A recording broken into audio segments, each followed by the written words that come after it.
Okay, I love this question.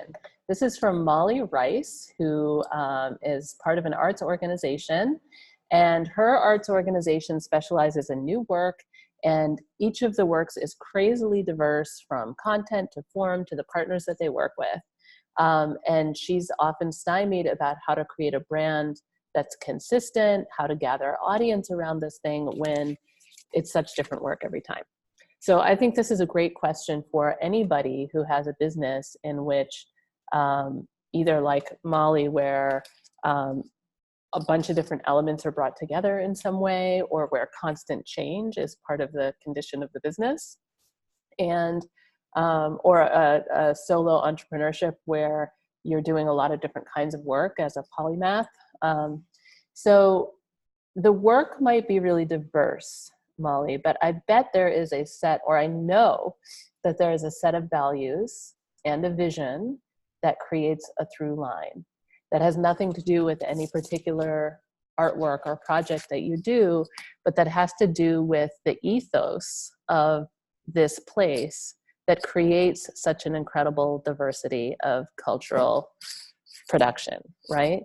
So, and really great brands always have some stable elements or a really solid, stable element, and allow other elements to change and evolve and be, very alive and lively. So what is that one stable element? And for you, it could be, and for many organizations, it's a word, a phrase, a certain icon or symbol, something that somehow communicates the spirit of this collection of stuff, right? Or the spirit behind your intention and your purpose in presenting this big diversity of things. I think that audiences are smart. We tend to get very set on this idea of consistency, as though people were stupid enough that they wouldn't be able to recognize you if anything changed. But your audience is smart. And if you have one recognizable element, and this could be a visual element, it could be a verbal element, it could be a kind of tone of voice that you inhabit over and over around the work that you present, there's lots of room then to be wildly divergent from project to project. And your branding will help remind people of the values and the vision that kind of make you who you are as a company. So hopefully that's helpful. It's still kind of abstract, but I don't know that much about your organization. So the next part of the question is visual storytelling, how to balance mystery with information. We want to incite curiosity in people that see our materials, but sometimes we veer too far into obscurity or illegibility. I love this question too, because part of my long-standing background is in the art world, where this is just like always a question. So that's a really good line to walk. I think it shows a lot of respect and a lot of trust in your audience to invite them into curiosity, to invite them into mystery, to not have to spoon feed every little thing to them. And when branding, when images, when words have some ambiguity to them, it really engages our mind as viewers, as readers, as listeners. It's pleasant for us to be engaged in an image that way, right? And it can go too far into a space of where it triggers or stimulates people's feeling that they aren't enough. They aren't smart enough, they aren't educated enough, they aren't this enough, they aren't that enough to understand what you're doing. And I think this is really a question of class system conditioning, not necessarily the social class of your audience, because, that may be diverse, and you can't really generalize about how things sit on people in different parts of the class system.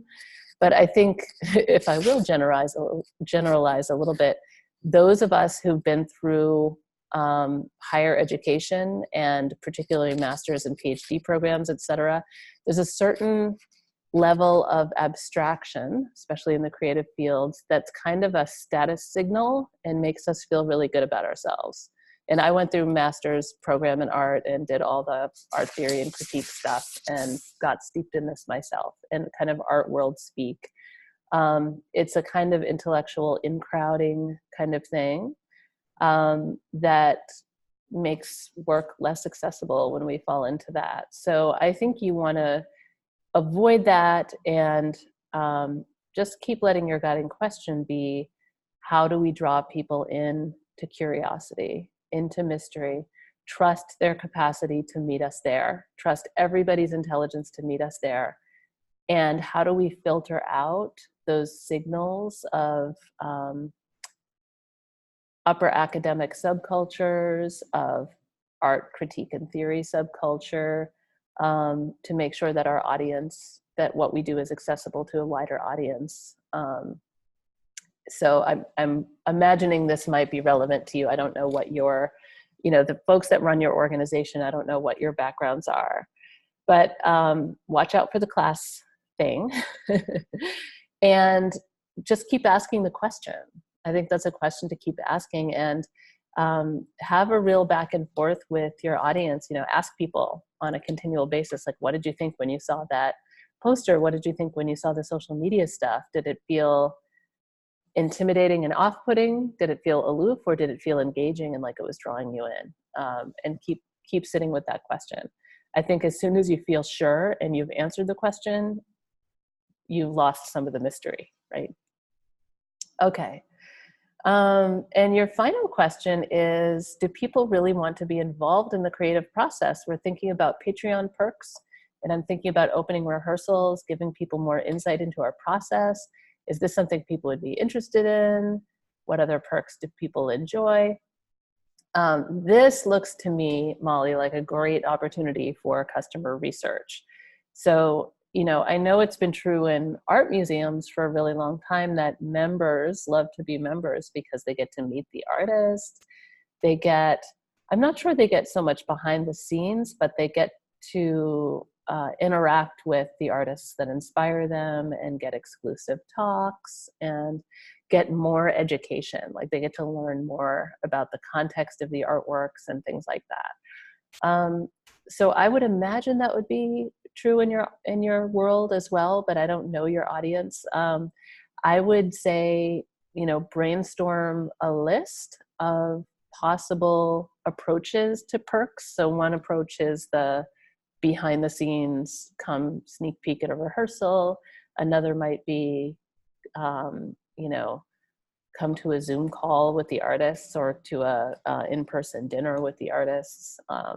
Another might be that you'll hire local artists to create swag, like people get hand-printed postcards from shows. Like, there might be some limited edition art that gets made around each show that only members get. Just make a list of different things and go out and ask people what they would be most likely to purchase a membership around or become a Patreon supporter around, and see what people say. Because I don't know your audience, and it's really different case to case. But customer research, audience research is gold. You will learn so much. Okay, so I'm taking questions and answers from anyone who has one. Go ahead and put your question in the comments below, and if I answer the question on video, I will tag you in. Thanks for listening. Bye-bye.